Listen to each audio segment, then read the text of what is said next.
Hola queridos amigos y bienvenidos a un nuevo capítulo del libro El conflicto de los siglos. Hoy vamos a ver juntos el capítulo número 22 que lleva por título Una amonestación rechazada. Al predicar la doctrina del segundo advenimiento, Guillermo Miller y sus colaboradores no tuvieron otro propósito que el de estimular a los hombres para que se preparasen para el juicio. Habían procurado despertar a los creyentes religiosos que hacían profesión de cristianismo y hacerles comprender la verdadera esperanza de la Iglesia y la necesidad que tenían de una experiencia cristiana más profunda. Trabajaron además para hacer sentir a los inconversos su deber de arrepentirse y de convertirse a Dios inmediatamente. No trataron de convertir a los hombres a una secta ni a un partido religioso. De aquí que trabajasen entre todos los partidos y sectas sin entremeterse en su organización ni disciplina. Miller aseveró: «En todas mis labores nunca abrigué el deseo ni el pensamiento de fomentar interés distinto del de las denominaciones existentes, ni de favorecer a una a expensas de otra. Pensé en ser útil a todas. Suponiendo que todos los cristianos se regocijarían en la perspectiva de la venida de Cristo, y que aquellos que no pudiesen ver las cosas como yo no dejarían por eso de amar a los que aceptasen esa doctrina, no me figuré que habría jamás necesidad de tener reuniones distintas. Mi único objeto era el deseo de convertir almas a Dios, de anunciar al mundo el juicio venidero e inducir a mis semejantes a que hiciesen la preparación de corazón que les permitirá ir en paz al encuentro de su Dios». La gran mayoría de los que fueron convertidos por medio de mi ministerio se unieron a las diversas iglesias existentes. Como su obra tendía a la edificación de las iglesias, se la miró durante algún tiempo con simpatía.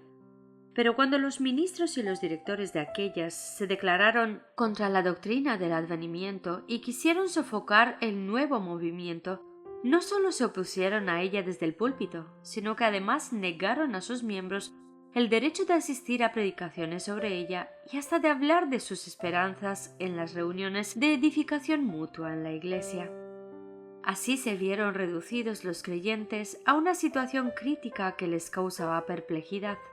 Querían a sus iglesias y les repugnaba separarse de ellas, pero al ver que se anulaba el testimonio de la palabra de Dios y que se les negaba el derecho que tenían para investigar las profecías, sintieron que la lealtad hacia Dios les impedía someterse.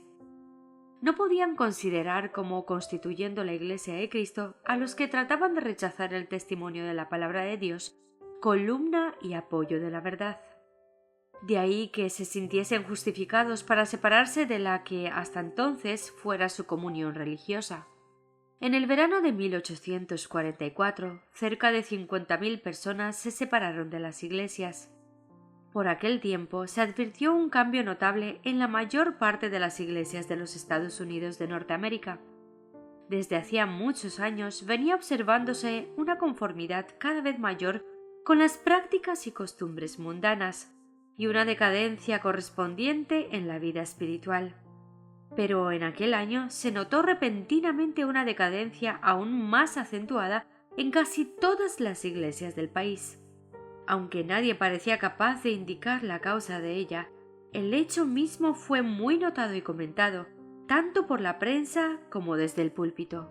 En una reunión de presbiterio de Filadelfia, el señor Barnes, autor de un comentario de uso muy general y pastor de una de las principales iglesias de dicha ciudad, declaró que ejercía el ministerio desde hacía 20 años y que nunca antes de la última comunión había administrado la Santa Cena sin recibir muchos o pocos nuevos miembros en la Iglesia.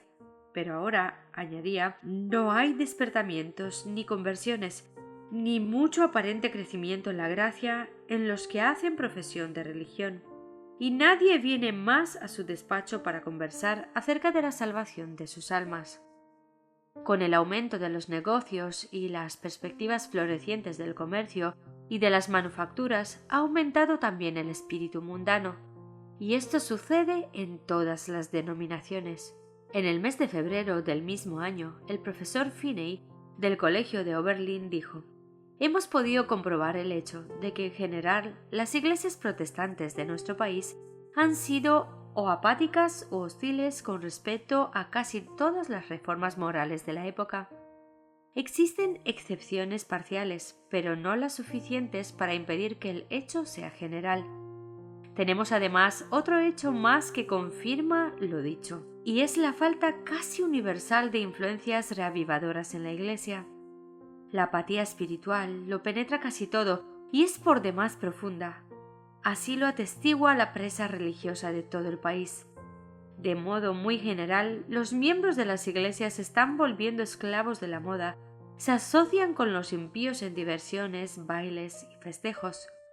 Pero no necesitamos extendernos largamente sobre tan doloroso tema. Basta con que las pruebas aumenten y nos abrumen para demostrarnos que las iglesias en general están degenerando de un modo que da pena. Se han alejado muchísimo de Dios y Él se ha alejado de ellas. Y un escritor declaraba en Religious Telescope, conocido periódico religioso: jamás habíamos presenciado hasta ahora un estado de decadencia semejante al de la actualidad. En verdad que la Iglesia debería despertar y buscar la causa de este estado aflictivo, pues tal debe ser para todo aquel que ama a Sión. Cuando recordamos cuán pocos son los casos de verdadera conversión y la impenitencia sin igual y la dureza de los pecadores, exclamamos casi involuntariamente: ¿se ha olvidado Dios de tener misericordia? ¿O está cerrada la puerta de la gracia?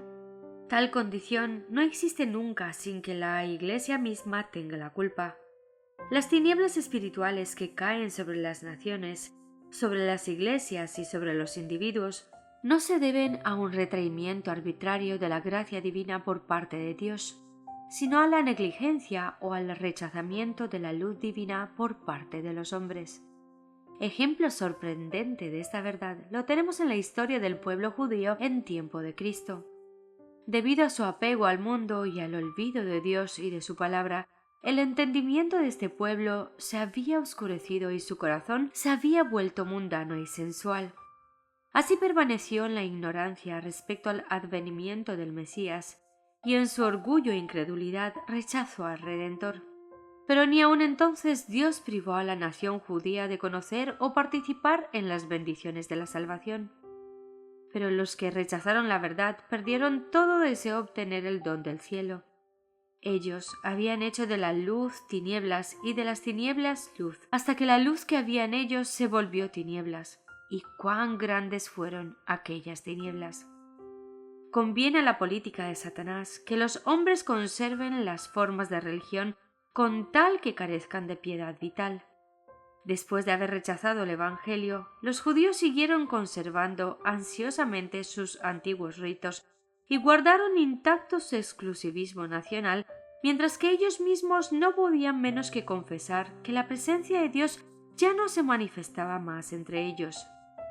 La profecía de Daniel señalaba de modo tan exacto el tiempo de la venida del Mesías y predecía tan a las claras su muerte que ellos trataban de desalentar el estudio de ella, y finalmente los rabinos pronunciaron una maldición sobre todos los que intentaron computar el tiempo. En su obcecación e impenitencia, el pueblo de Israel ha permanecido durante 1800 años indiferentes a los ofrecimientos de salvación gratuita, así como a las bendiciones del Evangelio, de modo que constituye una solemne y terrible advertencia del peligro que corre al rechazar la luz del cielo. Dondequiera que esta causa exista, seguirán los mismos resultados. Quien deliberadamente mutila su conciencia del deber porque ella está en pugna con sus inclinaciones, acabará por perder la facultad de distinguir entre la verdad y el error. La inteligencia se entenebrece, la conciencia se insensibiliza, el corazón se endurece y el alma se aparta de Dios. Donde se desdeña o se desprecia la verdad divina, la Iglesia se verá envuelta en tinieblas, la fe y el amor se enfriarán y entrarán el desvío y la disensión. Los miembros de las iglesias concentran entonces sus intereses y energías en asuntos mundanos, y los pecadores se endurecen en su impenitencia. El mensaje del primer ángel en el capítulo 14 del Apocalipsis, que anuncia la hora del juicio de Dios y que exhorta a los hombres a que le teman y adoren, tenía por objeto separar de las influencias corruptoras del mundo al pueblo que profesaba ser de Dios y despertarlo para que viera su verdadero estado de mundanalidad y apostasía. Con este mensaje, Dios había enviado a la Iglesia un aviso que, de ser aceptado, habría curado los males que la tenían apartada de Él. Si los cristianos hubiesen recibido el mensaje del cielo, humillándose ante el Señor y tratando sinceramente de prepararse para comparecer ante su presencia, el Espíritu y el poder de Dios se habrían manifestado entre ellos. La Iglesia habría vuelto a alcanzar aquel bendito estado de unidad, fe y amor que existía en tiempos apostólicos, cuando la muchedumbre de los creyentes era de un mismo corazón y de una misma alma, y hablaron la palabra de Dios con denuedo cuando el Señor añadía a la Iglesia a los salvados de día en día. Hechos 4:32, 31, 2:47. Si los que profesan pertenecer a Dios recibiesen la luz tal cual brilla sobre ellos al dimanar de su palabra, alcanzarían esa unidad por la cual oró Cristo, y que el apóstol describe como la unidad del Espíritu en el vínculo de la paz. Hay, dice, un mismo cuerpo y un mismo Espíritu, así como fuisteis llamados en una misma esperanza de vuestra vocación, un mismo Señor, una misma fe, un mismo bautismo. Efesios 4:3-5. Tales fueron los resultados benditos experimentados por los que aceptaron el mensaje del advenimiento. Provenían de diferentes denominaciones y sus barreras confesionales cayeron al suelo. Los credos opuestos se hicieron añicos. La esperanza antibíblica de un milenio temporal fue abandonada. Las ideas erróneas sobre el segundo advenimiento fueron enmendadas. El orgullo y la conformidad con el mundo fueron extirpados. Los agravios fueron reparados. Los corazones se unieron en la más dulce comunión, y el amor y el gozo reinaban por encima de todo. Si esta doctrina hizo esto para los pocos que la recibieron, lo mismo lo habría hecho para todos, si todos la hubiesen aceptado. Pero las iglesias en general no aceptaron la amonestación. Sus ministros, que como centinelas a la casa de Israel hubieran debido ser los primeros en discernir las señales de la venida de Jesús, no habían aprendido la verdad, fuese por el testimonio de los profetas o por las señales de los tiempos. Como las esperanzas y ambiciones mundanas llenaban su corazón, el amor a Dios y la fe en su palabra se habían enfriado, y cuando la doctrina del advenimiento fue presentada, sólo despertó sus prejuicios e incredulidad. La circunstancia de ser predicado el mensaje mayormente por laicos se presentaba como argumento desfavorable. Como antiguamente se oponían al testimonio claro de la palabra de Dios con la pregunta: ¿ha creído en él alguno de los príncipes o de los fariseos? Y al ver cuán difícil era refutar los argumentos sacados de los pasajes proféticos, muchos dificultaban el estudio de las profecías, enseñando que los libros proféticos estaban sellados y que no podían entender. Multitudes que confiaban implícitamente en sus pastores se negaron a escuchar el aviso, y otros, aunque convencidos de la verdad, no se atrevían a proclamarlo por no ser echados de la sinagoga. El mensaje que Dios había enviado para probar y purificar la Iglesia reveló con exagerada evidencia cuán grande era el número de los que habían concentrado sus afectos en este mundo más bien que en Cristo. Los lazos que los unían a la tierra eran más fuertes que los que les atraían hacia el cielo. Prefirieron escuchar la voz de la sabiduría humana y no hicieron caso del mensaje de verdad destinado a escudriñar los corazones. Al rechazar la amonestación del primer ángel, rechazaron los medios que Dios había provisto para su redención. Despreciaron al mensajero misericordioso que habría enmendado los males que los separaban de Dios, y con mayor ardor volvieron a buscar la amistad del mundo.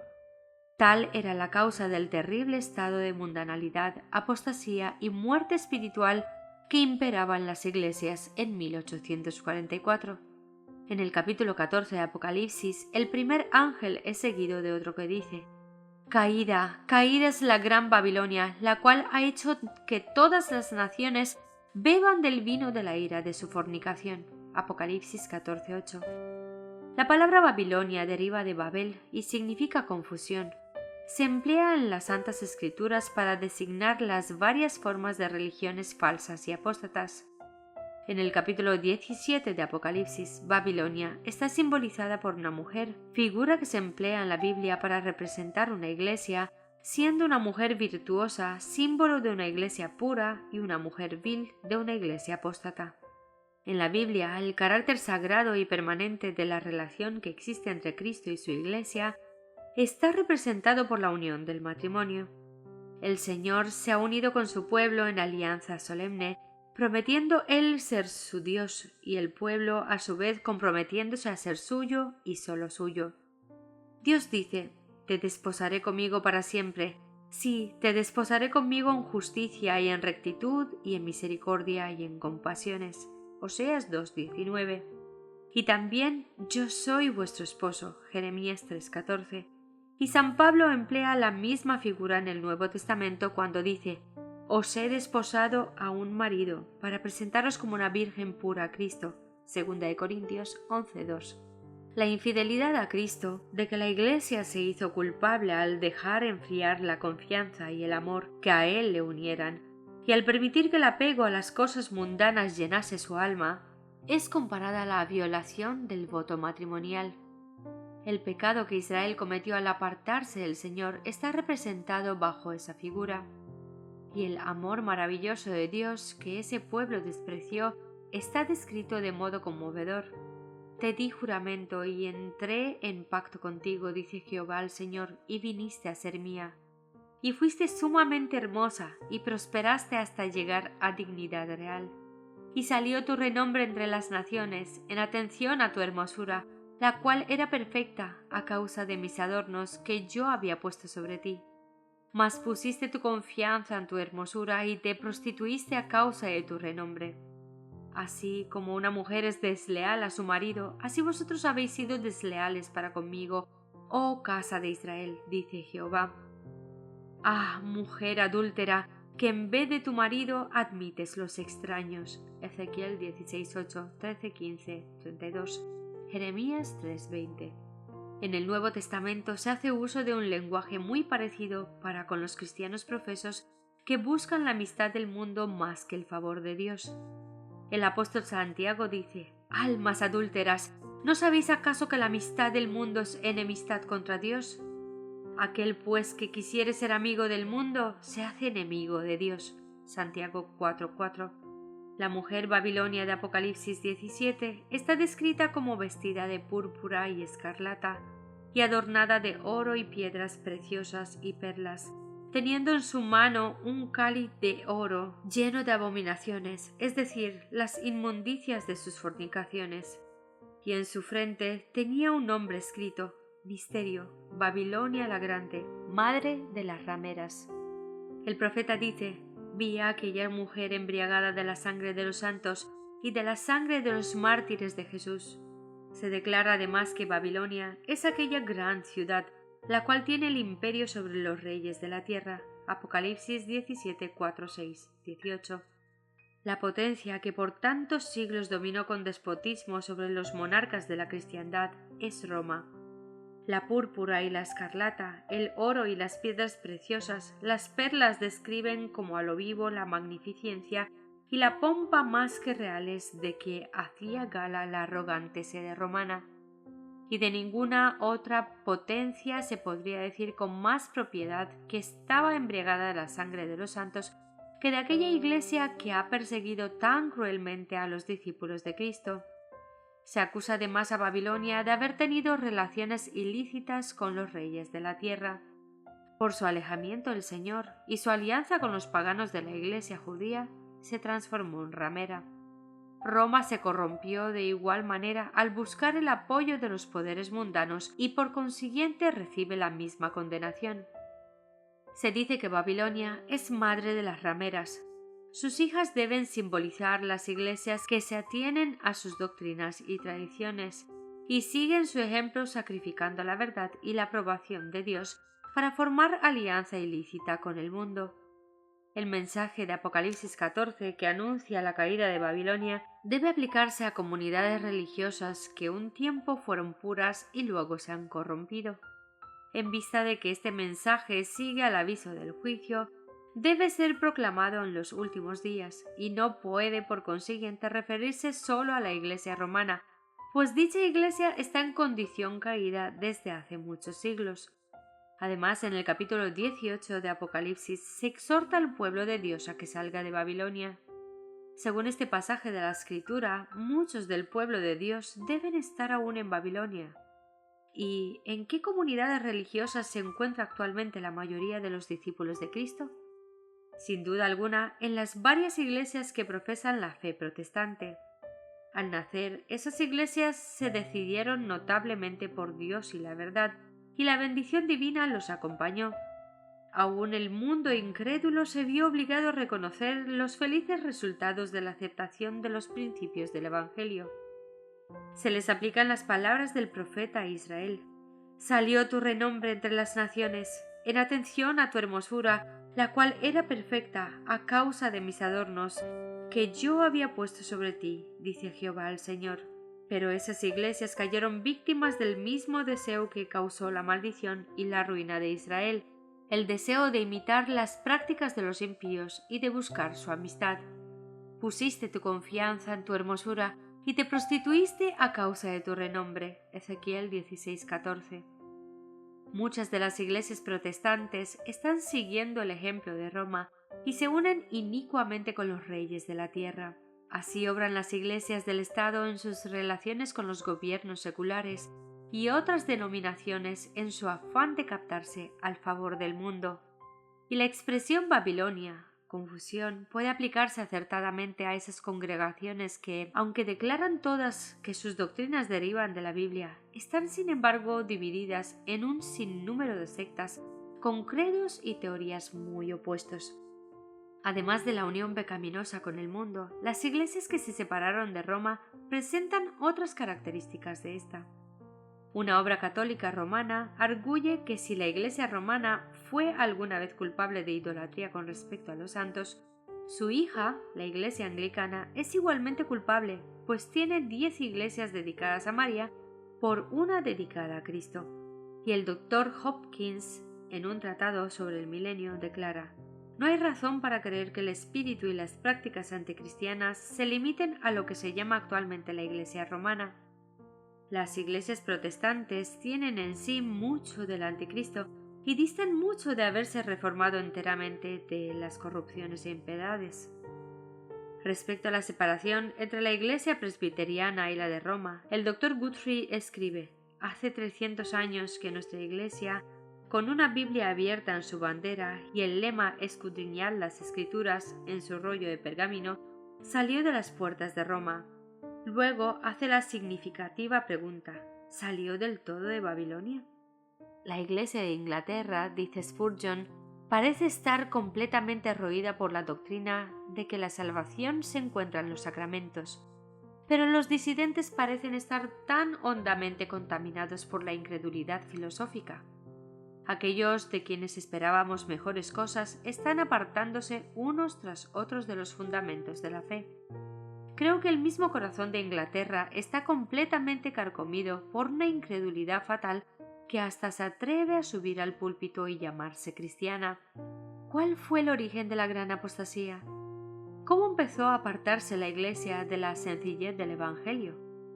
Conformándose a las prácticas del paganismo para facilitar a los paganos la aceptación del cristianismo. El apóstol Pablo dijo acerca de su propio tiempo: ya está obrando el misterio de iniquidad, 2 de Tesalonicenses 2:7. Mientras aún vivían los apóstoles, la Iglesia permaneció relativamente pura.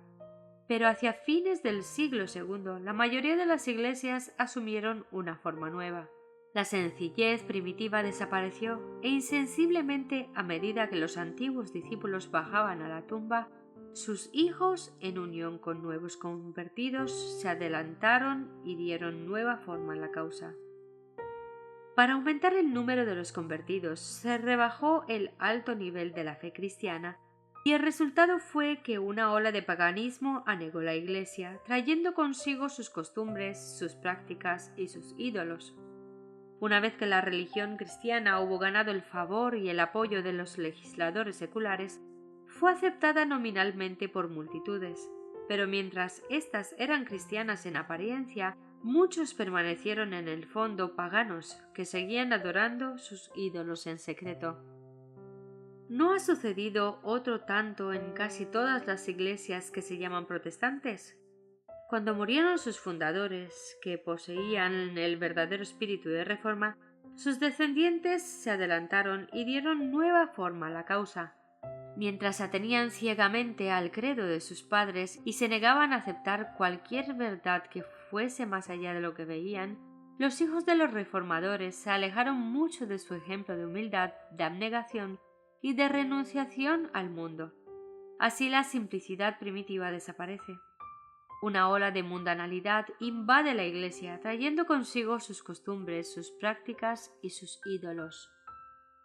¡Ay! ¿Hasta qué grado esa amistad del mundo, que es enemistad contra Dios, es fomentada actualmente entre los que profesan ser discípulos de Cristo? ¿Cuánto no se han alejado las iglesias nacionales de toda la cristiandad del modelo bíblico de humildad, abnegación, sencillez y piedad? Juan Wesley decía al hablar del buen uso del dinero: «No malgastéis nada de tan precioso talento, tan solo por agradar a los ojos con superfluos y costosos atavíos o con adornos innecesarios. No gastéis parte de él adornando prolijamente vuestras casas con muebles inútiles y costosos, con cuadros costosos, pinturas y dorados. No gastéis nada para satisfacer la soberbia de la vida, ni para obtener la admiración de los hombres. Siempre que te halagues a ti mismo, los hombres hablarán bien de ti. Siempre que te vistas de púrpura y de lino fino blanco y tengas banquetes espléndidos todos los días, no faltará quien aplauda tu elegancia, tu buen gusto, tu generosidad y tu rumbosa hospitalidad. Pero no vayas a pagar tan caros sus aplausos. Conténtate más bien con el honor que viene de Dios». Pero muchas iglesias actuales desprecian estas enseñanzas. Está de moda en el mundo hacer profesión de religión. Gobernantes, políticos, abogados, médicos y comerciantes se unen a la Iglesia para asegurarse el respeto y la confianza de la sociedad y así promover sus intereses mundanos. Tratan de cubrir todos sus procederes injustos con el manto de la religiosidad. Las diversas comunidades religiosas, robustecidas con las riquezas y con la influencia de sus mundanos bautizados, pujan a cual más por mayor popularidad y patrocinio. Iglesias magníficas, embellecidas con el más extravagante despilfarro, se yerguen en las avenidas más ricas y más pobladas. Los fieles visten con lujo y a la moda. Se pagan grandes sueldos a ministros elocuentes para que entretengan y atraigan a la gente. Sus sermones no deben aludir a los pecados populares, sino que deben ser suaves y agradables como para los oídos de un auditorio elegante. Así los pecadores del mundo son recibidos en la Iglesia, y los pecados de moda se cubren con un manto de piedad. Hablando de la actitud actual de los profesos cristianos para con el mundo, un notable periódico profano dice: «Insensiblemente la Iglesia ha seguido el espíritu del siglo y ha adaptado sus formas de culto a las necesidades de la actualidad. En verdad, todo cuanto contribuye a hacer atractiva la religión, la Iglesia lo emplea ahora si se vale de ello». Y un escritor apunta en el Independent de Nueva York lo siguiente acerca del metodismo actual: «La popularidad de la religión tiende en gran manera a aumentar el número de los que quisieran asegurarse sus beneficios sin cumplir honradamente con los deberes de ella». Howard Crosby dice: «Motivo de hondo pesar es el hecho de que la Iglesia de Cristo esté cumpliendo tan mal los designios del Señor. Así como los antiguos judíos dejaron que el trato familiar con las naciones idólatras alejara sus corazones de Dios, así también ahora la Iglesia de Jesús, merced al falso consorcio con el mundo incrédulo, está abandonando los métodos divinos de su verdadera vida y doblegándose a las costumbres perniciosas, si bien a menudo plausibles, de una sociedad anticristiana, valiéndose de argumentos y llegando a conclusiones ajenas a la revelación de Dios y directamente opuestas a todo crecimiento en la gracia». En esta manera de mundanalidad y de afán por los placeres, el espíritu de desprendimiento y de sacrificio personal por el amor de Cristo ha desaparecido casi completamente. Algunos de los hombres y mujeres que actúan hoy en esas iglesias aprendieron cuando niños a hacer sacrificios para poder dar o hacer algo por Cristo. Pero ahora, si se necesitan fondos, no hay que pedirle nada a nadie. Oh, no. Organícese un bazar, prepárese una representación de figuras vivas, una cena jocosa, una comida al estilo antiguo, a la moderna, cualquier cosa para divertir a la gente. El gobernador Washburn de Wisconsin declaró en su mensaje anual, el 9 de enero de 1833, «Parece necesario dictar una ley que obligue a cerrar las escuelas donde se forman jugadores. Se las encuentra por todas partes. Hasta se ven iglesias que, sin saberlo, indudablemente, hacen a veces la obra del diablo. Los conciertos y las representaciones de beneficio, así como las rifas que se hacen, a veces con fines religiosos o de caridad, pero a menudo con propósitos menos dignos, loterías, premios, no son sino estratagemas para recaudar dinero, sin dar un valor correspondiente. No hay nada tan desmoralizador y tan embriagador, especialmente para los jóvenes, como la adquisición de dinero o de propiedad sin trabajo. Si personas respetables toman parte en esas empresas de azar y acallan su conciencia con la reflexión de que el dinero está destinado a un buen fin, nada de raro tiene que la juventud del Estado caiga tan a menudo en los hábitos que con casi toda seguridad engendra la ficción a los juegos de azar. El espíritu de conformidad con el mundo está invadiendo a las iglesias por toda la cristiandad. Roberto Atkins, en un sermón predicado en Londres, pinta un cuadro sombrío del decaimiento espiritual que predomina en Inglaterra. Los hombres verdaderamente justos están desapareciendo de la tierra, sin que a nadie se le importe algo. Los que hoy profesan religiosidad en todas las iglesias aman al mundo, se conforman con él, gustan de las comodidades terrenales y aspiran a los honores. Están llamados a sufrir con Cristo, pero retroceden ante el simple oprobio. Apostasía, apostasía, apostasía. Es lo que está grabando en el frontis mismo de cada iglesia. Y si lo supiesen o sintiesen, habría esperanza. Pero ay, lo que se oye decir es: rico soy y estoy lleno de bienes y nada me falta. El gran pecado de que se acusa a Babilonia es que ha hecho que todas las naciones beban del vino de la ira de su fornicación. Esta copa embriagadora que ofrece al mundo representa las falsas doctrinas que ha aceptado como resultado de su unión ilícita con los magnates de la tierra. La amistad con el mundo corrompe su fe y a su vez Babilonia ejerce influencia corruptora sobre el mundo enseñando doctrinas que están en pugna con las declaraciones más claras de la Sagrada Escritura. Roma le negó a la Biblia al pueblo y exigió que en su lugar todos aceptasen sus propias enseñanzas. La obra de la Reforma consistió en devolver a los hombres la palabra de Dios. Pero ¿no se ve acaso que en las iglesias de hoy lo que se enseña a los hombres es a fundar su fe en el credo y en las doctrinas de su iglesia antes que en las Sagradas Escrituras?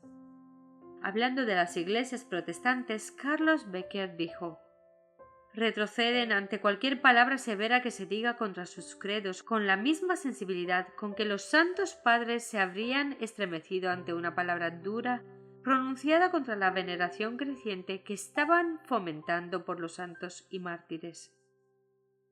Las denominaciones evangélicas protestantes se han atado mutuamente las manos, de tal modo que nadie puede hacerse predicador entre ellas sin haber aceptado primero la autoridad de algún libro aparte de la Biblia.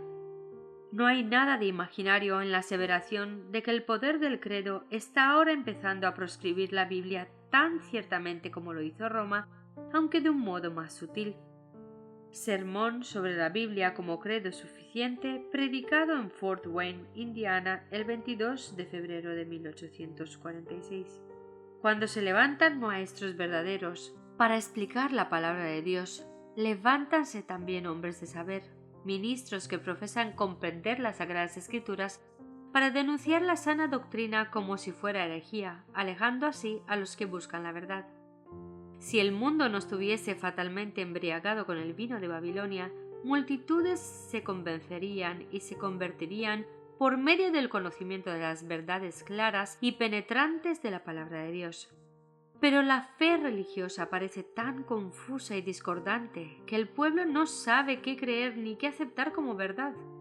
La Iglesia es responsable del pecado de impenitencia del mundo. El mensaje del segundo ángel de Apocalipsis 14 fue proclamado por primera vez en el verano de 1844 y se aplicaba entonces más particularmente a las iglesias de los Estados Unidos de Norteamérica, donde la amonestación del juicio había sido también más ampliamente proclamada y más generalmente rechazada, y donde el decaimiento de las iglesias había sido más rápido. Pero el mensaje del segundo ángel no alcanzó su cumplimiento total en 1844. Las iglesias decayeron entonces moralmente por haber rechazado la luz del mensaje del advenimiento, pero este decaimiento no fue completo. A medida que continuaron rechazando las verdades especiales para nuestro tiempo, fueron decayendo más y más. Sin embargo, aún no se puede decir caída es la gran Babilonia, la cual ha hecho que todas las naciones beban del vino de la ira de su fornicación. Aún no ha dado de beber a todas las naciones. El espíritu de conformidad con el mundo y de indiferencia hacia las verdades que deben servir de prueba en nuestro tiempo existe y ha estado ganando terreno en las iglesias protestantes de todos los países de la cristiandad.